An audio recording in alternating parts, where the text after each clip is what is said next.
written a paper before? Yeah, everybody, all right. How many of you ever had difficulty writing that paper, or any paper?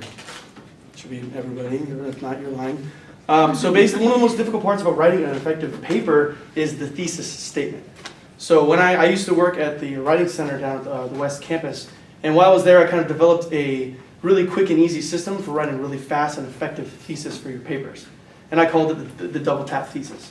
So, good morning everyone, my name is Kyle Lambros, and today I'm going to demonstrate to you how to write a quick and easy thesis. So there's three main facets to writing an effective thesis, and it's claim, evidence, and relevance.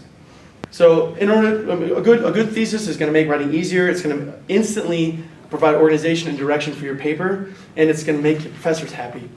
So the first, with your claim right here, it's just all you do is you make a statement, you make a claim. And just the only real big thing about that is it has to be non-obvious. So you say, oh, the sky is blue. Well, that's pretty obvious. If nobody can argue against it, then it's too obvious and it's not going to be an effective statement for your thesis. So something like, Burger King is better than McDonald's. That's an effective claim right there because you can be argued against. So I'm sure a few of you may already be arguing with me about that statement. So that's why that's a great claim.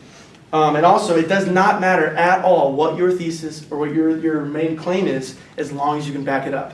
And that brings me to number 2. So if I were to say Burger King is better than McDonald's, some of you might say, oh please, why do you think that's the case? Then what would I say? Because. I would say, hold on, not yet, we're getting there. I would say because, right? So then this next part of the evidence is the because statement.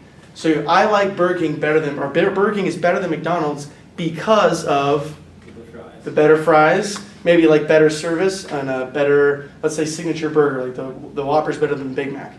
So right there, that's my three main, you call them contentions. That's the evidence that I have that proves my claim to be true. That's where your research comes in. That's where the bulk of your body paragraphs and things like that. That's where all that happens. You're not supporting, you're proving your claim is true in every single sentence. You're showing why each reason that you found is valid and real that proves your claim to be true. Now, most people stop writing right there. Most people say, oh, I got my paper, I proved my thesis, and I'm good to go. Well, I'm telling you that's not enough. Because, we could be having this argument about what's better, Burger King or McDonald's, and I think Burger King is better than McDonald's, and then you might say this one little pesky statement. You might say, who cares?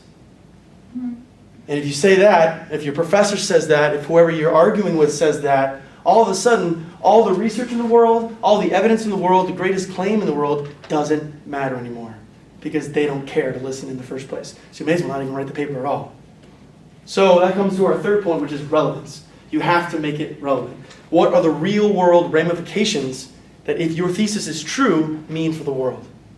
So if things like, if the claim is true, then what does it mean for the world? What does this mean for everyday life or individual things like that? So, for example, I was tutoring one student, and she wrote this really, really hardcore bio paper, and honestly, I wasn't really paying attention to most of it, but I kind of was a little bit blunt with her, and I said, look, this is a great paper, you're proving all your points, but I was like, who cares? And I was a little bit blunt, she got a little defensive, and she's like, well, this research, and what I'm talking about right now, if this is true, it could cure cancer. Mind blown, right? I wanted to go back to the beginning of that 12-page paper, and reread the whole thing because it was relevant all of a sudden. It meant something to me and it meant something to the world because if that statement was true. Suddenly, all that medical jargon that I wasn't paying attention to, I wanted to go back and learn about. I wanted to reread that paper, and that paper was real to me. So that's what I told her. I'm like, if you make your writing relevant, then your evidence is going to be more important for the world, and your claim is going to be needed to be understood and proved to the rest of the world. So if you guys can put this together, these three main steps, and write a thesis, the paper is going to write itself. Any questions? All right, thank you very much.